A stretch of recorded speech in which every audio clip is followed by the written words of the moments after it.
Looking at the technological advances, I used to be on dial-up looking for...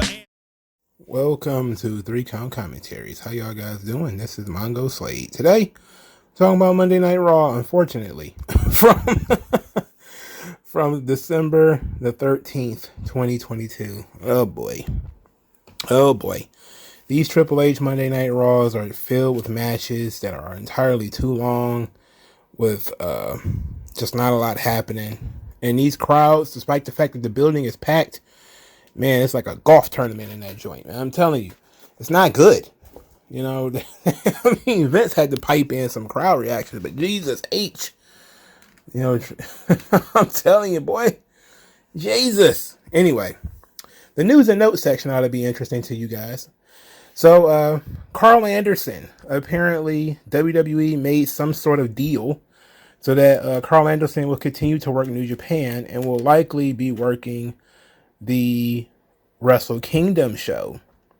In fact, it was kind of mentioned on the show that Carl Anderson is in Japan.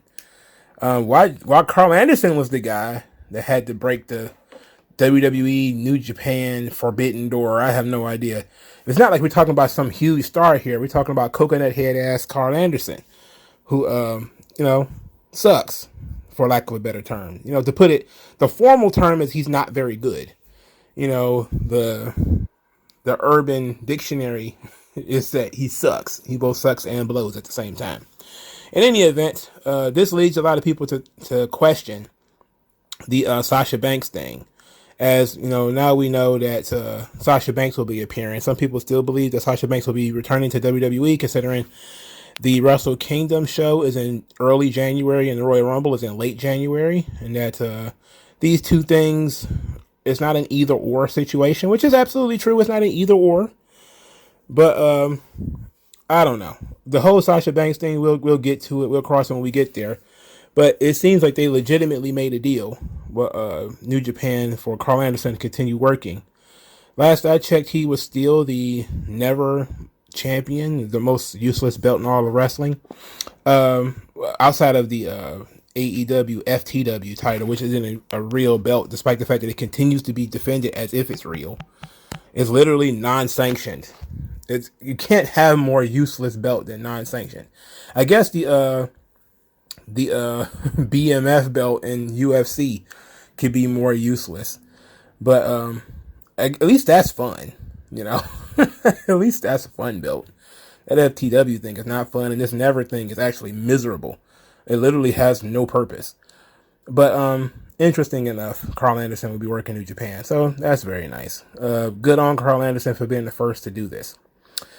Second story, Kylie Ray, the wrestling dropout, who, you know, has wrestled for Impact, AEW, Warrior Wrestling, NWA, and has quit all of them. She got a WWE tryout maybe a week or so ago, and she actually made her debut on WWE Main Event. Before Monday Night Raw, she wrestled a match against Dana Brooke. No doubt she probably lost that match. It was probably just a jobber match. But a lot of people are very excited because this actually seemed like a good thing when she got a tryout and then she got to work a match. She worked the match under the name Brianna Ray, which some people are telling me is her real name. I don't know that for sure. But that's interesting. You know, what does this mean? It doesn't mean anything. They bring in indie wrestlers to work jobber matches all the time. So it doesn't mean anything. It could mean something. We don't know yet. But people are very excited for her. I'm just kind of, counting down until she quits again. You know, I don't hope she have a mental breakdown, but I don't think all of her quitting is mental breakdowns. You know, I think that she just has something in her spirit where she's like me and she just quits jobs. She just kind of gets that, fuck this place and I'm out of here. You know, I think she's probably a little bit younger than I am, but I'm testy when it comes to work. So maybe she's the same way. Maybe it might be mental problems. It might be, environmental problems too. We'll see. Anyway, the two big stories. I wanted to save the big stories for later. William Regal. It was reported that William Regal was going to have some kind of vice president role with WWE. This was posted to Wrestling Observer newsletter. Let's go through this. It says, William Regal to have vice president role in WWE. A new report says Regal and WWE have come to terms on a deal. It says William Regal will reportedly have a vice president role in WWE when he returns to the company next year. According to a report from PW Insider, Regal and WWE have finalized a deal that will see him return to the company the first week of January. Regal will be a vice president with the company, although his actual job title has not yet been revealed. Regal's previous job title within the company had been WWE Director of Talent Development and Head of Global Recruiting. This seems like I got legitimately excited about this. I thought, oh, that's awesome. That rules. And then William Regal said this. He tweeted this out. There seems to be a lot of news about me getting spread around. There's enough people who really know me, although they are few, as trust is a big issue with me, who know the truth. Unless you hear it from me directly, it is at best secondhand information. And then in a later tweet, he says, basically, if it doesn't come directly from him, do not believe it. So this was as the vice president stuff was kind of floating about. It was also stories of him being unhappy in AEW, which was also floating about. So it's hard to tell what these tweets are referring to, but at the same time, William Regal has been consistent with this. Unless he actually says it, you should not believe it. So I take Mr. Regal at his word. Until it is actually said by him, I will not believe this. But I will say that I hope it's true. I hope he does get some type of vice president role. William Regal is pretty damn cool, and he's really damn good at his job. And he seems like a genuine, nice guy that you want to have, around for your organization. So why wouldn't you make him a vice president of blah, blah, blah? He did do an interview on Inside the Ropes where he talked about the switching over from NXT. I'll go into a little bit more detail there.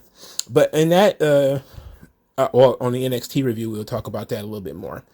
But he did say that he wanted to take a year off anyway because he was locked in America. And there were deaths from his family due to COVID in England. He wasn't able to come over to be at any funerals.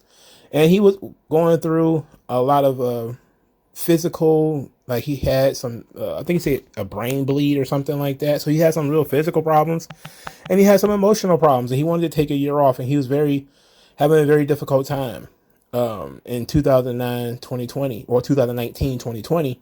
And they were talking about him taking a year off anyway. And it just so happened that Vince and somebody who he did not name, which was probably John Laurinaitis, thought it was better to get rid of him anyway.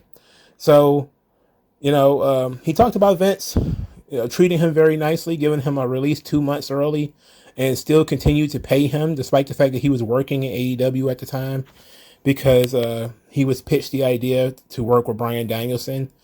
So it was a really good interview, and it was fun, and you learned a lot about William Regal and the inner workings of WWE and what was going on with NXT at the time, considering he was basically one of the guys running it. It's great. I saw somebody say, and I hope this is the case, that William Regal is probably going to end up being Triple H's Pat Patterson. And I say, we should be so lucky to have somebody as classy as William Regal actually in a serious position in WWE. More than likely, it'll just be Goombas like fucking Road Dogg or something like that, which we could use much fewer Road Doggs in WWE. Road Dogg's a fucking idiot. I don't know how else to put it. He's a goddamn moron, he's a funny guy. He's a fucking moron. All right, so the big story that came out is that Matt Riddle was written off television because he supposedly failed a drug test. So this comes from bodyslam.net. This is where the original story came from. This is from Cassidy Haynes. It says, we won't be seeing Matt Riddle on WWE television for 6 weeks, as was announced on the December 9th episode of Monday Night SmackDown. It was stated that Riddle was going to miss 6 weeks of action following an attack from Solo Sikoa. It says, however, the real reason that WWE has written off Riddle for the next 6 weeks, nor is it the first time that WWE has to write him off television or delay plans.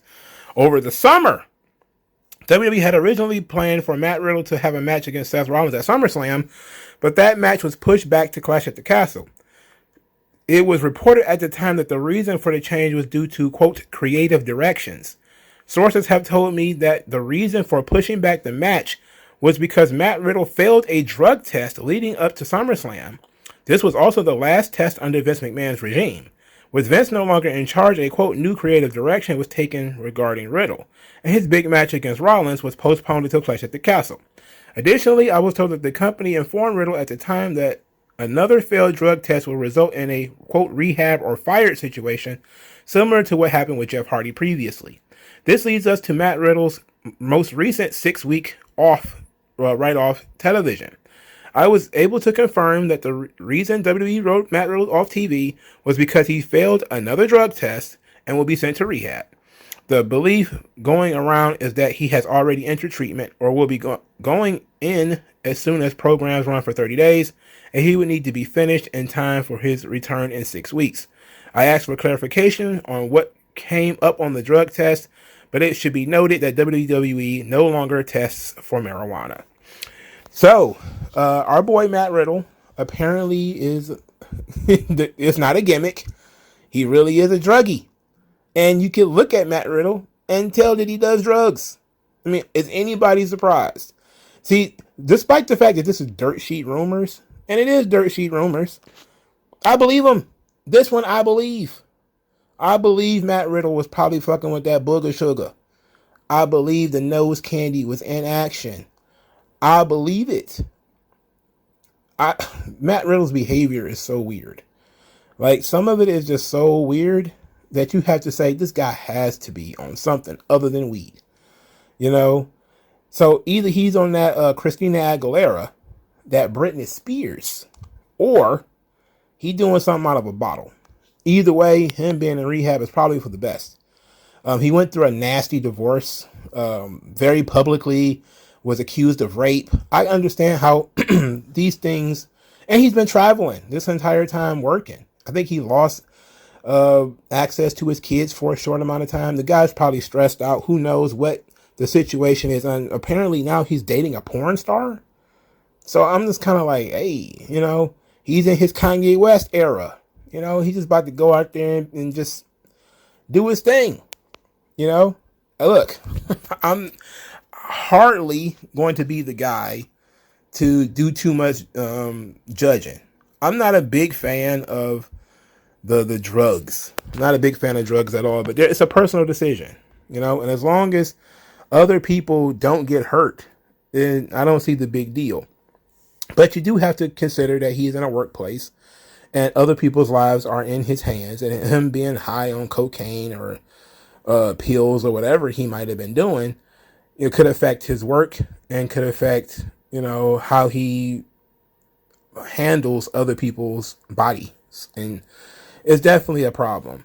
So it could be painkillers, it could be booger sugar, it could be anything. But hopefully Matt Riddle gets his stuff together. And you know what? I'm going to take it to the next level. I hope it's false. Even though I believe it, I hope it's false. Because you know, it sucks to have guys. Yeah, he's one strike away from getting fired. Because they have a 3 strikes rule in WWE. And this will be his 2nd strike this year. So you're talking about a guy who should be on the verge of getting released. If he was to, even if he was, you know, successfully completes rehab, he's on the verge of getting released. All right, so hopefully it's not true, but just in case it is, hope Matt Riddle will get well soon. Nobody's fault but his. I know when John Moxley went into rehab, everybody was like, oh, it's got to be the WWE's fault. They wouldn't let guys smoke weed and they told guys to drink alcohol, which made no sense because, you know, these are adults. You can't force adults to do anything. You can incentivize them to do things, but you can't force them to do anything. So it is interesting. All right, let's get into this show, which was less than interesting, unfortunately. The number 1 contenders for the Raw Women's Championship, Alexa Bliss, defeated Bayley. This was probably one of Alexa Bliss's better matches, especially the best match she's had in a long time, to be quite honest. Bianca Belair was just out there to watch, but she also was snitching on Bayley, and as Bayley tried to cheat. Before the match really got started, Becky Lynch, in her only appearance for the evening, chased Damage Control, that would be Io Sky and Dakota Kai, away with a chair. So just her with a chair was able to chase off Dakota Kai and Io.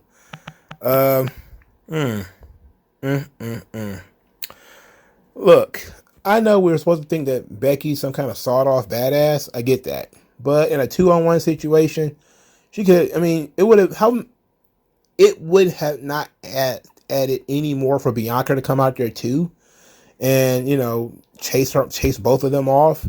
And then Bianca turned around and came back and sat in the chair and just watched.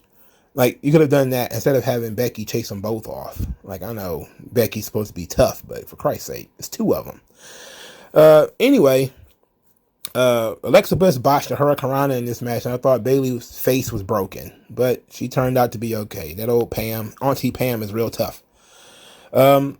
Anyway, Bliss wins with the Twisted Bliss, and so we get Bianca versus Bliss at a future date. They refuse to specify when this match is actually going to occur, but it will be occurring at some point.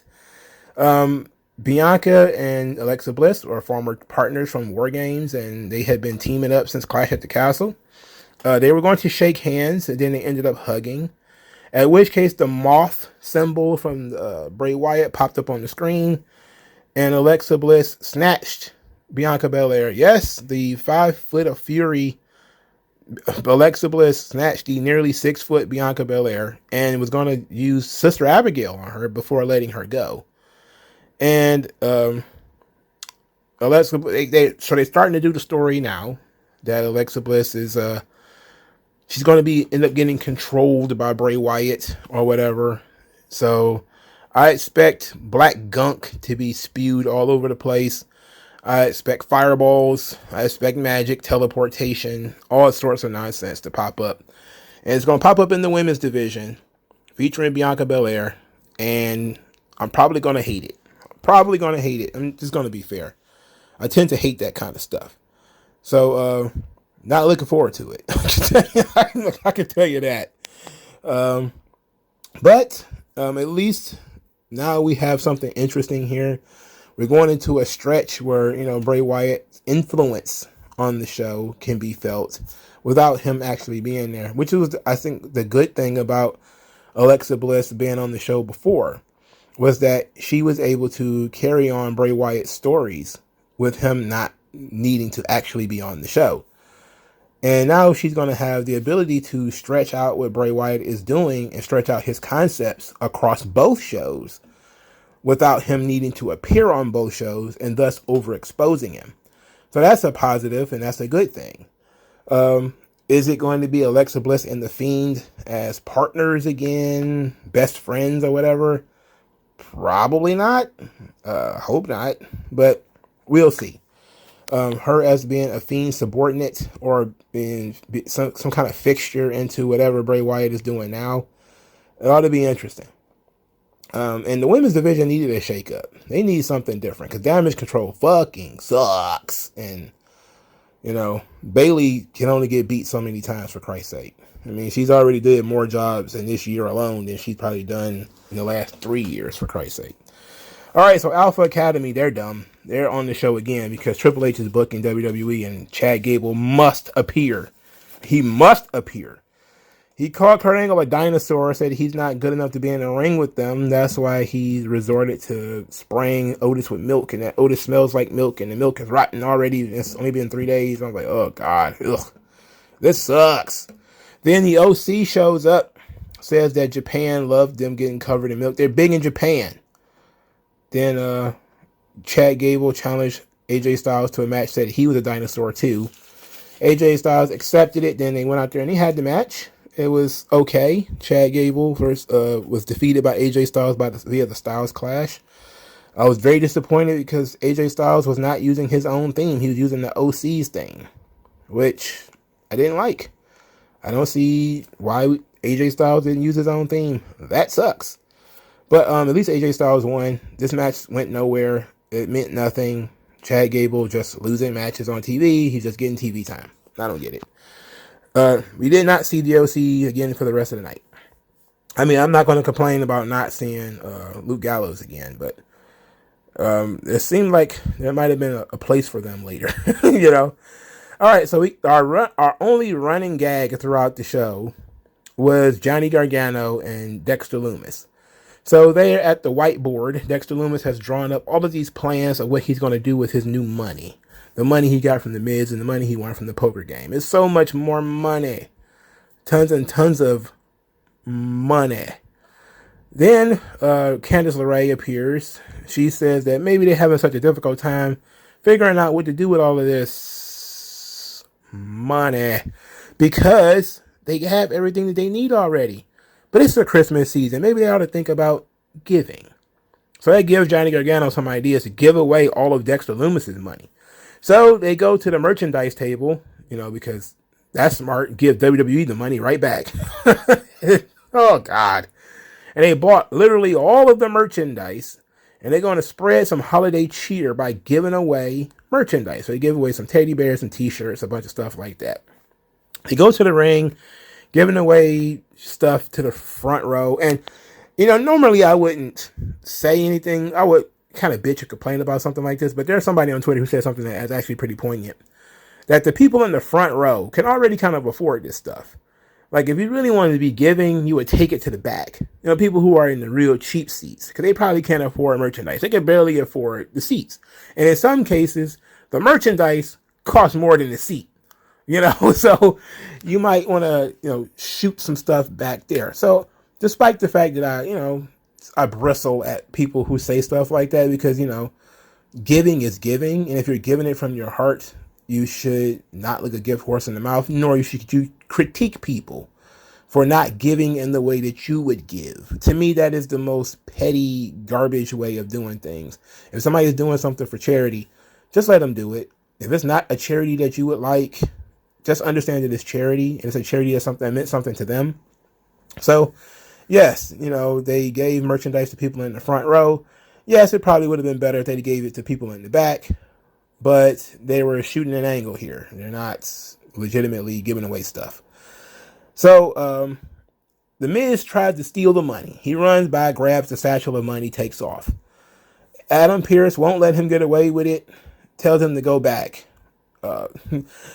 Dexter Lumis is going to get the axe because Miz is trying to steal his money. So the Miz says, nope, this is my money.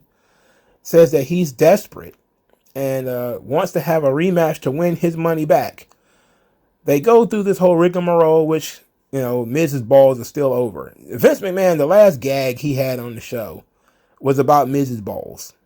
And people are still chanting about Miz's balls. It's been like 6 months already. Anyway, Johnny Gargano wanted to raise the stakes double or nothing in a ladder match, Miz versus Dexter Lumis. Miz claims that he is living on an allowance given to him by Maurice, which is actually believable. And it works for the Miz character. That he is such a pussy-whipped loser that his wife actually controls all of his finances. So he's saying he's rich. He's not broke, but he doesn't have access to this money. So he can't make the bet. He can't do the double or nothing because he doesn't have the money. So they decided to come up with Miz doing pictures with children dressed as an elf or something like that. And he actually does that. And he's apparently going to get his match with Dexter Lumis, double or nothing. And it's going to be a ladder match. His opportunity to win his money back. You know what? Under normal circumstances with other characters, that match would have been fun. But with Dexter Lumis, you're kind of looking at things like, Johnny Gargano does all the talking for him, and yet Johnny does none of the wrestling, which is fine, I guess, but just a weird decision for them to make. Candice LeRae was involved with this whole nonsense. It was her idea. But didn't do her any good. She got beat by Io Sky in a match that was actually okay. Io is phenomenal. She's so good. She's very clean. She did a springboard drop kick to the top rope.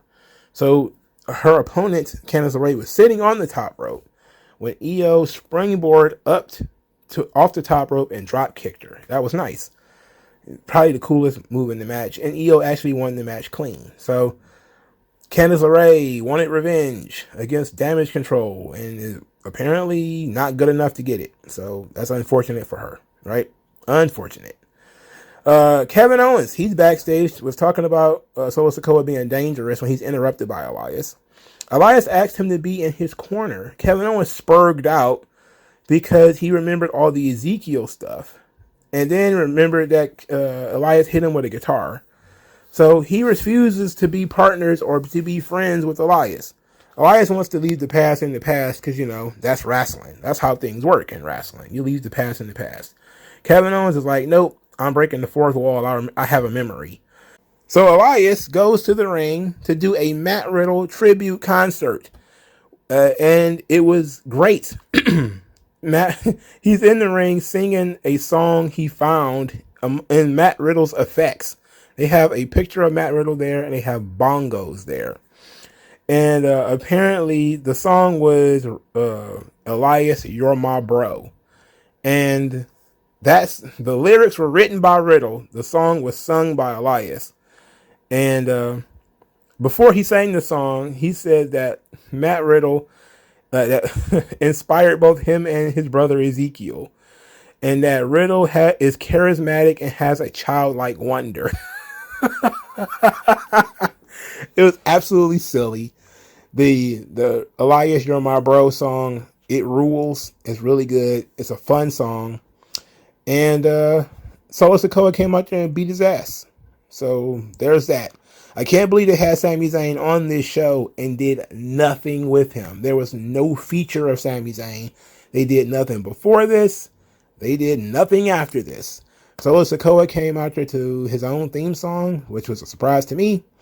And after the match, Kevin Owens ran to the ring because Solo Sikoa was still beating up Elias.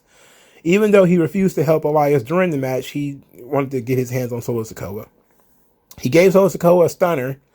Solo Sikoa actually sold it, which was interesting. I didn't expect him to sell it that much. Then Elias thought that Kevin Owens was his bud, and then he ended up getting a stunner too because Stone Cold Steve Owens exists. He wouldn't be Stone Cold Steve Owens. That wouldn't be it. He would be more like the chicken ring master, wouldn't he? He would be more like, he's not Stone Cold Steve Austin. He's not that guy. He's cosplaying. I don't understand this.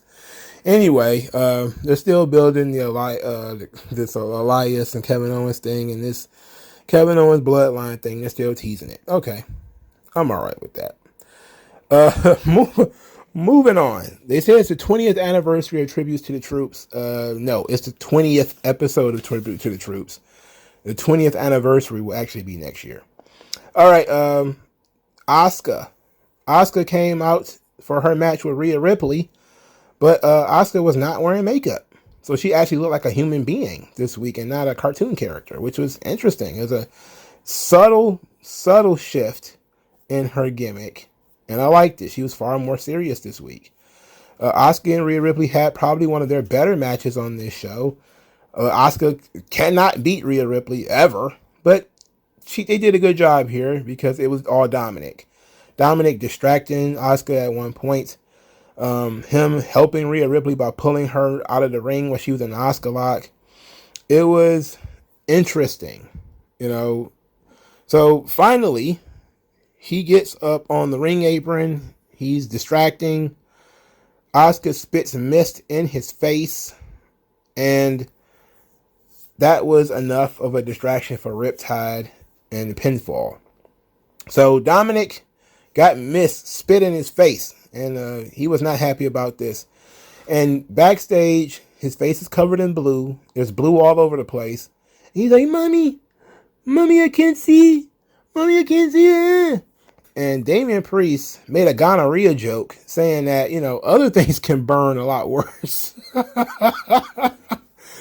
So he's backstage traumatized because Asuka spit in his face. So I was okay with this. On commentary, they mentioned Asuka's bizarre behavior online, where she's been posting pictures of her old self in murder clown, costumes and stuff like that, when she was doing the Nazi clown gimmick in like the Japanese independence. They're certainly not gonna let her break out the swastika. That's not gonna happen.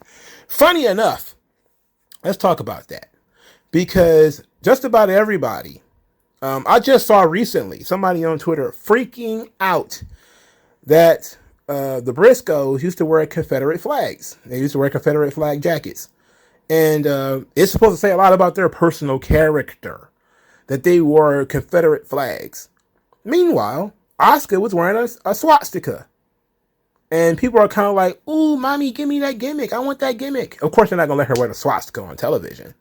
But nobody ever said anything about her wearing a fucking swastika in the Japanese independence. I didn't hear a fucking peep about that. It wasn't until I started seeing the pictures a couple of years ago that I even noticed she was wearing a fucking SS uniform in some of those pictures. Yeah, she's wearing a fucking Hugo Boss SS uniform, full Nazi cosplay with fucking paint on her face. Nobody says anything about that. Anytime you talk about the Briscoes, you either have to hear about homophobia or them wearing Confederate flags. You talk about the fabulous Freebirds. They constantly talk about the Confederate flags. Fucking Asuka, in modern day, I mean, talking about within the last 15 years, used to wear a fucking swastika to the ring. What? Come on, brother. What more do you want from me, dog? I mean, I'm just asking for some consistency here, brother. I'm okay with her wearing Nazi cosplay. I mean, it's just a gimmick. It'll be okay. I was never offended. My face did not melt. I did not go blind. I did not feel bad because I saw the Freebirds in Confederate gear, or I saw the Briscoes wearing Confederate flags. I have never been afraid of a Confederate flag. It does not bother me. Swastikas do not make me run in fear. I do not care. I live in 2022, not 1962. I don't give a fuck about none of that stuff. So, ultimately, people want Nazi Mama Kana, and it's 100% okay as long as she doesn't break out the swastikas, I guess. But they're very liberal with posting pictures of her wearing swastikas. Kanye West got booted off Twitter for posting a swastika, even though it was more like a Riesling symbol. Moving on, Dolph Ziggler cut a promo. It's about the importance of the U.S. title and about how Austin Theory is not a credible champion because he doesn't know what it takes to carry that title and carry the company. That he cares more about his emotions and how people view him. He got upset because somebody called him a kid. He's not ready. And it's the living embodiment of he's not ready yet. It's that meme in humanoid form. Dolph Ziggler. You know what? It was a pretty good promo from Dolph. Dolph is a really good talker. He's really good at talking. He's been really good at talking for a long time now. But it hadn't seemed to help him at all. He got really good at promos like overnight one time. I mean, I remember when Dolph Ziggler really couldn't do much of anything when it comes to talking. And then he got kind of good at it. I know what he did. He went and took Toastmasters, which is a speech class. And he started doing stand-up comedy. So he got really good at public speaking. And, once people get over their fear of public speaking and stuff like that, you find that they're really good orators. Even though he's not like the greatest orator in the world. He's pretty good. He can switch up his cadence. He knows how to be intense. He knows how to be aloof. He can make his stuff seem good. But I think he's unfortunately at that age where people are kind of like, he's an also-ran, so who cares? But he did a good job of setting up why he attacked Austin Theory and why he's going to continue being in Austin Theory's business because he doesn't think he deserves to be United States champion. Okay. Of course, everybody's not going to let Dolph forget that he surrendered the United States title. He just kind of threw it in the ring and just left it. And then entered the Royal Rumble out of nowhere. I don't understand where that went or where that was going with that. But somebody, one of you nerds probably actually knows what's going on with that. And feel free to enlighten me because I'm not going to look it up. I just don't have the time right now. Plus, I just don't have the time right now. But the main event of the evening Bobby Lashley versus Seth Rollins. You wouldn't know this was the main event because they didn't build up to it. They talked about it, but that was about it.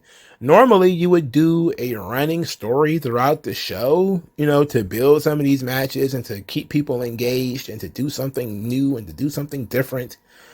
Nope. We just say, this is the main event, and you basically AEW it.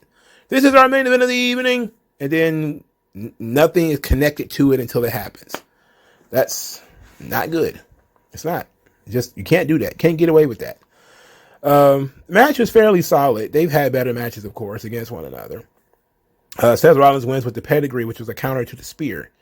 So it was nice. Nice little kind of, you can write it off as being kind of fluky, but it wasn't a fluke. Seth Rollins is just that damn good. But Rollins got put in the hurt lock prior to the finish. Rollins was being defensive, trying to escape, ended up hitting the referee, knocking the referee out of the ring. While the first ref was down, Lashley hit a one spear on Seth Rollins and had him a visual pin. So the crowd is counting 1, 2, 3. There's no referee. The second referee comes into the ring. Lashley tries to spear again, is countered with the pedigree, and Lashley actually loses. So Lashley, because he's such a poor loser, he decided he's going to abuse the referees. So he bopped the referee, the original referee, knocked him down. Adam Pearce ran out there to yell at Lashley about putting his hands on the referee. Lashley shoved him out of the way too. He's just angry about losing this match. So Adam Pearce yelled at him that he's fired. He told him that there will be repercussions if he put his hands on another WWE official. He did it anyway, and thus, he is shit canned. He fired Bobby Lashley. And I'm interested. All right. I'm not going to shit on it completely. I'm going to say that I'm not sure Seth Rollins versus Austin Theory again interests me that much. But considering Theory won the match and won the title in the triple threat match, it's this opportunity to finally pin Seth Rollins, I guess. So, okay. And Seth Rollins is super over, so the match is going to be over. It's going to be interesting because he's really good. Okay. I like all of the parties involved. I like Seth Rollins. I like Bobby Lashley. I like Austin Theory. All right. I have no problems with any of this stuff. Outside of, I dislike that Austin Theory didn't appear on the show. I dislike that Austin Theory was not a part of the build. I dislike the fact that there was no build to this match. I dislike all of that. I was not a fan of any of it. Which is the fault of Triple H. But I'm interested in where they're going with Lashley, what this portends for Lashley. If I would fantasy book things, I would think MVP is going to step in and get Lashley his job back. That would be my guess, is that Lashley will be off TV for a little while, but then MVP will pop up and Lashley will get his job back because, MVP has connections. He can get things done. And you need to have those kind of guys in your corner. You need a guy like that in your corner, Seth Rollins is likely going to lose to Austin Theory, but should have a really good job working with the kid. So that ought to be nice. I just wish we could have gotten some representation of Austin Theory on this show at some point. It's very upsetting that he wasn't on the show. So as far as Raw is concerned, the matches were fine. On paper they were fine.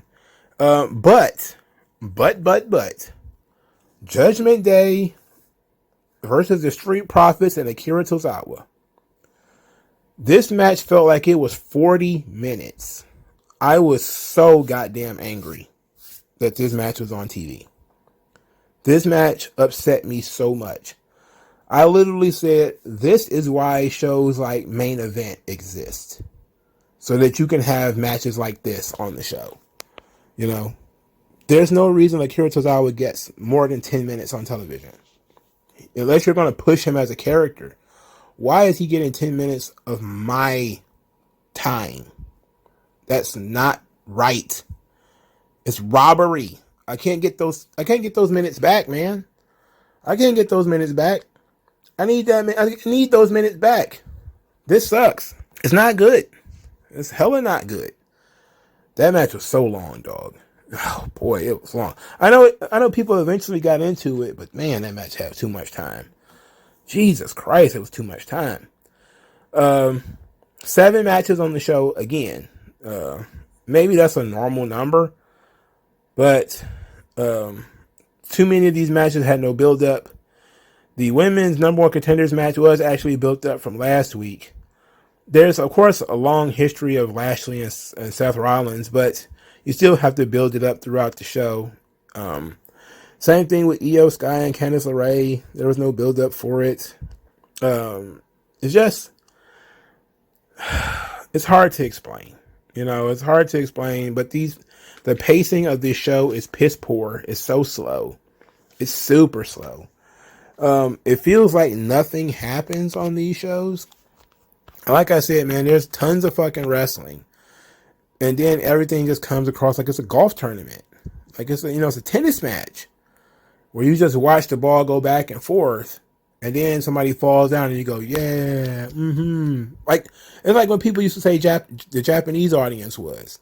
People would say the Japanese audience would clap politely as you chop and fall on your head. And the American audience would be like rowdy and standing up yelling and that kind of stuff. And the crowd only seemed really rowdy when it came to the Miz's balls. And it's like, okay, the Miz's balls got everybody all standing up and the Elias stuff, like the Elias song. I think people like that. So, I don't know, man. Monday Night Raw is struggling. It's a struggle to get through. The pacing needs work. The work needs work. If you're going to have these matches, they should probably pick up the pace a little bit and make them shorter. Again, shorter match, better. If you want to have 14 fucking matches on the show, I'm cool with that. As long as these matches aren't 15 to 20 minutes between guys who nobody really wants to see. Like, hey, you would think smart business. The guys who get the biggest reactions, keep them out there longer. The guys who don't get a reaction, get rid of them quickly. I mean, Akira Tozawa gets literally no reaction, yet he got the longest match on the show, it seems. Makes no sense. It seems like Triple H is constantly planting seeds. And even when you are eventually paying it off, sometimes it doesn't feel like the payoff is really worth it. Like, this is another show of planting seeds. So you had Asuka with no makeup. They're clearly telling a story there. They, of course, have Nikki Cross, who is apparently stalking Dexter Lumis, or is it Johnny Gargano? You can only see it in still pictures, of course. You have to be permanently online to see her backstage peeking over Dexter Lumis' shoulder in every shot. So there's definitely some things that are being introduced weekly, but it seems like these things never really pay off. Even the one thing that did, of course, was Bray Wyatt, but there's not a focus on stars. To make stars should be the goal, not to have fucking work rate matches. The purpose should be to build the stars of the future. Who looks like a star walking out of this show? Lashley looked like a star until maybe a couple of weeks ago, and then they started making him like a bum. He lost to Brock Lesnar, which was fine because it's Brock Lesnar. But then it progressively got worse. It progressively became he is unstable and now he can't beat Seth Rollins. And you're like, okay, Seth Rollins could be a star, but he needs dance partners and he's kind of overexposed. So what more can you do? You don't want to utilize Austin Theory as a top star. Rhea Ripley is kind of in a holding pattern. Bianca's in a holding pattern. Who are the stars of this show? So when you talk about how shitty the ratings are for Monday Night Raw, and guess what? We should be talking about how shitty the ratings were. Even though it was, holidays and stuff like this, you have to ask the question, brother, like, who are the stars of this show? Like, that's the one thing that Jim Cornette, really says that makes a lot of sense is when you look at the WWE show, you don't see them in a rush to make anybody a star. They just want to have good matches now. That shift in focus from presenting people like superstars, you had Solo Sikoa on this show. They've been doing a great job of presenting Solo Sikoa as, this sort of sawed-off badass. He had no focus on this show. He was just another one of the guys. He came out for his match, won his match, got beat up by a babyface, and left. No retaliation, no big deal, nothing. You would think at least he would have attacked the guy in the parking lot. He would have called him out. Sami Zayn would have had to tell him to back down, forget it, don't worry about it, it's not that big of a deal. Which is what they did outside the ring. Once, Solo had already won and Kevin Owens had already did the stunner. Maybe Kevin Owens could have just demanded Solo attack him. And then Solo wanted to, but then Kevin Owens Sami Zayn got in the middle of it, like, no, don't worry about it, and kind of pulled him away. But they did such a good job of presenting him as a star, only to sort of forget this week that he was supposed to be a star. And then he wasn't treated like one. Austin Theory was another one. Want to present him like a star, okay. He doesn't have to be on the show every week, but we need to do something in order to tell people that he's one of the stars of the show.